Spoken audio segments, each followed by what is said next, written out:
Superman completely failed at being a flawless, once-in-a-lifetime, generational defining film that many unreasonably expected it to become. But that's okay. It didn't need to be a perfect film. It was a very good film and I enjoyed it immensely. This film was definitely a step in the right direction. I really like James Gunn being at the helm of DC Films. But in fact, there are a few criticisms that I do have that we're going to get into after we start our very spoiler-filled review. But before I glaze this film and give my critiques of it, I'm gonna need you guys to all do me a favor. Please help me out and please like, comment, share, and subscribe to this page. And if you're watching this on TikTok, please drop me a follow. Now that that's out of the way, let me just tell you, this film did not feel like a Superman film. Superman the movie was actually the best live-action Invincible movie that I could have hoped for. It felt like I was watching Mark Grayson versus a very intelligent Andrew Tate. What do I mean by this? Well, let me just tell you straight off the bat, I think many will agree that this Superman was very underpowered. I mean, the way they were putting belt to cheeks upon this man the whole movie, it felt like I was watching Mark Grayson versus anyone in the Invincible universe. I understand the fact that this film borrowed heavily from My Adventures of Superman and that James Gunn intentionally wanted a less invincible Superman, but I mean, he was taking damage the whole movie, getting mollywopped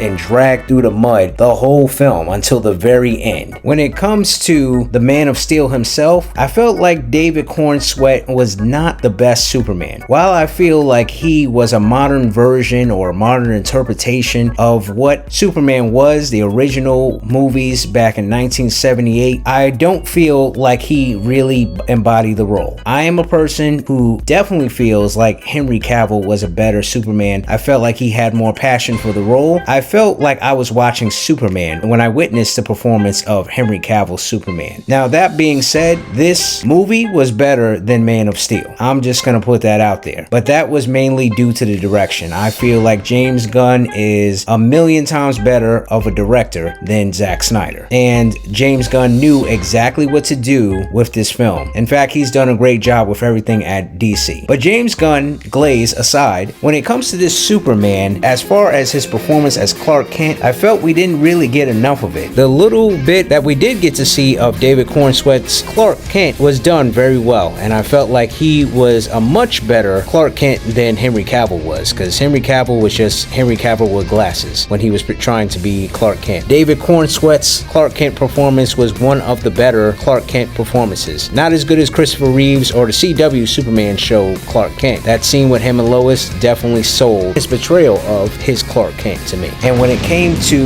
him actually using his powers, I don't feel like he really used them effectively. Now, I understand that he was up against a genius level intellect such as Lex Luthor, but he still could have done a lot better than what he was doing. But I don't want to go too hard upon this Superman because he did a lot of things well. And what he did is he was able to capture the essence, the message of what Superman, his ideology, was very heavily emphasized in this film, and it was effectively communicated to the audience. See, Superman here cares about people. I mean, he cried over that Indian guy that got shot that fed him that one time, and he cared so much about life in general. I mean, my man saved a dog from a kaiju that grew overnight, and he also saved a squirrel. Even their lives were precious in Superman's eyes. That S on his chest definitely stood for safety, and he did inspire hope, which is something that was definitely missing from the Zack Snyder films. It was very dark and gritty, and you didn't come out of there feeling very hopeful. Even the way that the people will react when it came to the conflict that was happening in the other country, that so clearly wasn't paralleling the conflicts going on in a certain country or countries today. The way that the people had hope in Superman, they were chanting his name, even though he didn't show up. It all spoke to the character and the fact that he kept doing what is right, even after he found out that his origin story was the same as Goku's, and that he was sent to conquer and rule over the planet. He still stuck to his ideals because it was about how he was raised. It was about about who he was as a human man that really shaped his character. And I thought that was brilliant and effectively communicated in this film. Also, the tight camera work made Superman's flying seem amazingly tight and fast. And I didn't have a problem with his outfit, his superhero suit. I thought that it was also nicely done. Overall though, I felt that David Corenswet did a nice job as Superman. While I do prefer Henry Cavill in that role, I feel like there was nothing severely lacking in David Corenswet's portrayal, and I look forward to seeing him in future DC projects portraying the character of Clark Kent and Superman. As we continue the review, please do me a favor and like, comment, share, and subscribe to this page, and drop me a follow on TikTok. Now, let's talk about someone who is the GOAT of the movie, the real star. We basically were following his journey right along Superman's journey. I'm talking about the GOAT of the movie, Lex Luthor. That's why he's the GOAT! The GOAT! Nicholas Hoult did an amazing job as Lex Luthor. When it came to his portrayal of Lex, not only was he arrogant, not only was he evil, not only was he one-track mind, he was the biggest hater that you could possibly be. It was perfect. Perfect. Everything, down to the last minute details. I mean, it was inspiring how much hate he had for Superman. It let me know that I'm not hating hard enough. In fact, he should be up on the Mount Rushmore of haters with Kendrick Lamar, 50 Cent, and the Reverse Flash. That's how great his hating was. Like the straight vitriol, the pain that he felt when people started supporting Superman over him. He was ready to let everyone die just because the tides were turning. He was devoting money into sabotaging Superman. He got monkeys to trash Superman on the internet. He made an artificial conflict in another country just so that the government would give him permission to take Superman and kill him. In fact, that jealousy, it came through so strong. I felt like I was watching the best performance of Lex Luthor in live action. That's what Nicholas Hoult's performance did for me. The straight vitriol, the fact that he cried tears of hatred, just all sold the performance to me. And when it came to Lex himself, the whole plot of the movie was about how Lex was spinning the narrative. See, Lex is smart enough to know he can't beat Superman in a straight up fight, but he understands what's important to Superman. He knows that Superman loves being the hero, so he was able to smear him. He was able to take that message from his parents, get into his fortress of solitude, try to destroy him at his core. Now, of course, this doesn't work because this is a Superman movie and the good guys always win in DC, but the fact that he went through all these lengths, this man was making kaijus that could grow overnight. He was opening up portals to other dimensions. He was doing next level stuff, and he was using all those billions and billions of dollars that he had instead of helping humanity just to hate on one man. Now, that's what I call hater of the year material. Now, when it comes to Lex Luthor, I felt his plan was also very intelligent. The most intelligent part was that he also had to account for the brawn. So he made a clone of Superman that he could easily pilot, and he programmed all the possible movesets for Superman and was able to use this clone to effectively overwhelm Superman multiple times on multiple occasions. That's what I call making an effective villain. Lex was never evil just for the sake of being evil. Now, there was another villain up in here that wasn't very good. The Engineer. She was just trash. I mean, she was only here to get into Superman's system and retrieve a message. She wasn't a great fighter, although the special effects on her actual movements looked pretty cool. She really was a do-nothing villain, and I would have rather they put someone else in this film. Perhaps some type of connection with Brainiac, who I hope is in the next film as well. As we continue the review, please do me a favor and like, comment, share, and subscribe to this page, and drop me a follow on TikTok. But now, someone who wasn't a waste of film, who I felt was the MVP of the whole film, was my guy. I'm talking about my man Darwin. That's how we used to know him, but now we just know him as Mr. Terrific, and no pun intended, but his performance was terrific. The second S-tier performance of this actual film, and he outshined Superman. He was smart, he was figuring everything out. My boy Mr. Terrific, he had that fit on, man. He was looking great. That jacket is elite. My man Mr. Terrific have his classic fro. None of this Killmonger Michael B. Jordan hairstyle stuff. I'm tired of seeing that. They gave that to my boy Miles Morales, and it almost ruined him. My guy, Mr. Terrific, had so much aura, and he had one of the best fighting scenes in, I feel, live action superhero history when he was up against the Raptors. Handled them, no diff. And he was the one who was able to get Superman out of that alternate dimension, although he had to be talked into it by Lois Lane. I liked his more serious demeanor, and I liked that he was all about business. My man was so good they had to knock him out before the end of the final fight just so that he didn't steal the show from Superman, so that Superman could lock in and look cool for once in his own film. I see why James Gunn wanted him to be up in this movie and talked about having him in multiple projects, and as of the recording of this video, it has been confirmed Mr. Terrific will appear in multiple different movies. He's a fan favorite, and I can't wait to see more of him. He was just terrific. That's why he's the MVP! Now, another GOAT who I never expected to want to see more of is Guy Gardner. Nathan Fillion killed that role. I felt like they ripped him out of the comic book and pasted him into this movie because he did such a great job. He was so arrogant. He was full of himself. He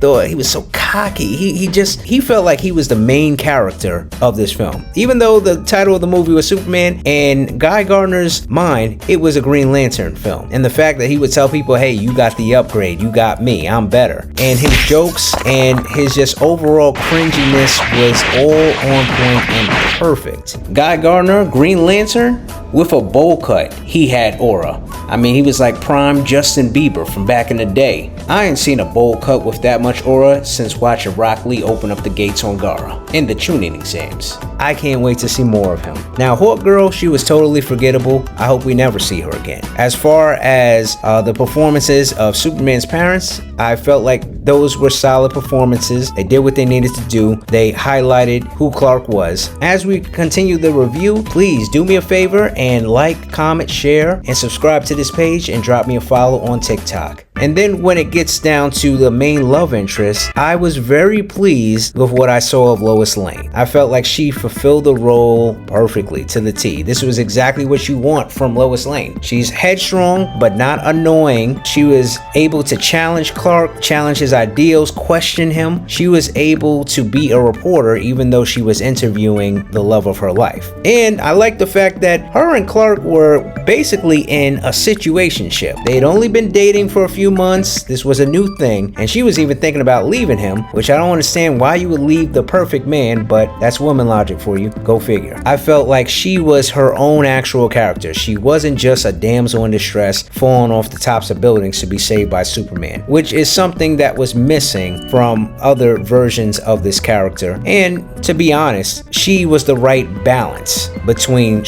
headstrong but also being a supportive girlfriend. She also didn't go over the deep end and get too woke or become Karen-like. I'm just gonna call it right here. The Lois Lane in this movie is the best Lois Lane portrayal of all time. As we continue the review, please do me a favor and like, comment, share, and subscribe to this page and drop me a follow on TikTok. Now, when it comes to the rest of the Daily Planet, I don't care about any of those characters. Jimmy Olsen is the caveat because he was another MVP of the film, because Jimmy Riz Olsen, first of all, he was rizzing up everybody. I mean, I'm not used to seeing Jimmy like this. I know he was in the Supergirl show, and that's where he was like a heartthrob, but I'm used to him being like this young photographer, kind of on the dorky side. But then again, Jimmy always had Riz. He was able to riz out the information to save Superman's reputation and find out where he was being held. And I mean, he was rizzing up even the girls in the office. They were like, oh, he's so cute, he's so hot, oh my god. They were just loving him. He was just taking it in stride. He wasn't sweating it, and I like that, man. Jimmy Olsen had swag. That was cool. But I mean, he didn't look anything like what I expected Jimmy Olsen to look like, and he kind of had like an old face. But whatever, I'm not a woman. Maybe that's the new hot. Maybe that's what women find attractive. I was hoping to see him have that relationship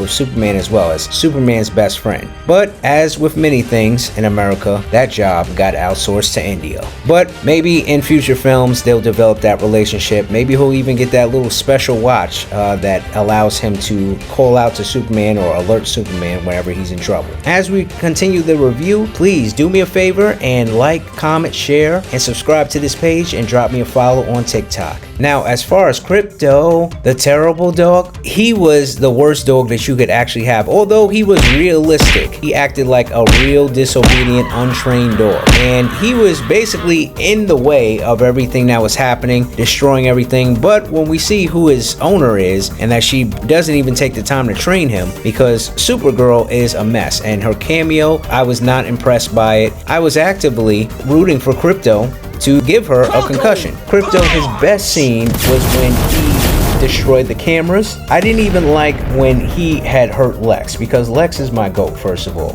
No one should ever hurt Lex. I saw the nod in that scene. Y'all know that him throwing around Lex like that was a nod to the Incredible Hulk in the Avengers movie, tossing around Loki. Y'all not slick over there, James Gunn. I saw what you did. But as far as Krypto, I know that James Gunn said that he intentionally wanted him to be a bad dog, and he intentionally wanted him to be out of control. And it does speak to, you know, how Kara's character will be in Supergirl. And as far as Krypto, he really was kind of trash to me. He was used kind of as a plot device so that Lex could bait Superman into getting out of control. But Superman was all upset. He was like, "Where's the dog? Where's the dog?" You know, like the lovable dog that he is. Krypto was like Ash's Charizard. He kind of only listened when you asked him to do things that he was in the mood to do. And before we move on to talking about the story, I just want to mention Metamorpho was just okay. I wanted him to be a little bit more charismatic. I wasn't blown away by his performance. And, you know, when it comes to the Superman clone, which it turned out that the man in the black suit who was looking like Black Noir, he was a Superman clone that for some reason kind of resembled a young Brendan Fraser. I felt like he did what he was there to do effectively. I also like the way that Superman was able to handle the rest of the Raptors with his heat vision finally. And when it came to Superman, he even did a little Spider-Man 3 action. My man got the black suit and then he threw it up. I mean, all of it came out of his mouth, of course. As we continue the review, please do me a favor and like, comment, share, and subscribe to this page, and drop me a follow on TikTok.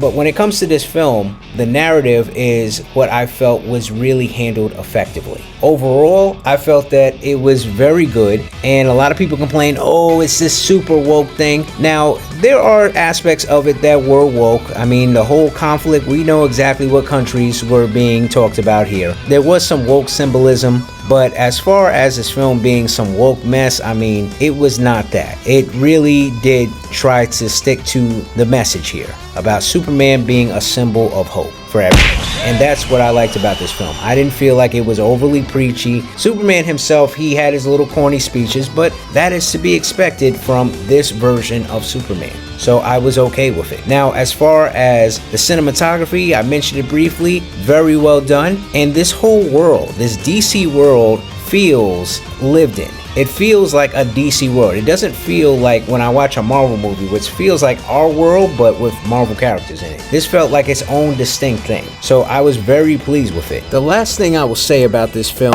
is that it has really great replay value. This is a movie that I can definitely see myself watching again. After Superman 1978 and Superman 2, I feel like this would be the next best Superman film that I feel is the most rewatchable. When it comes to my rating for this film, Superman, the movie, 2025, I give this film an 8.5 out of 10. But that's just my rating. Go and see the movie for yourself, make your own rating. And when you do go see it, or if you have seen it, make sure to comment in the comment section, what would you rate this movie? What did you like about this movie? Who was your favorite character? Who was your least favorite characters in this film? As we wrap up the video, just want to shout out my Turtle fam. If you like, commented, subscribed, you subbed up, you follow me up on TikTok, just know you're a part of the Turtle fam. And shout out my YTs, my young turtles. And as I always say, I hope everyone has a good day. And as your anime dad, I'm always proud of you.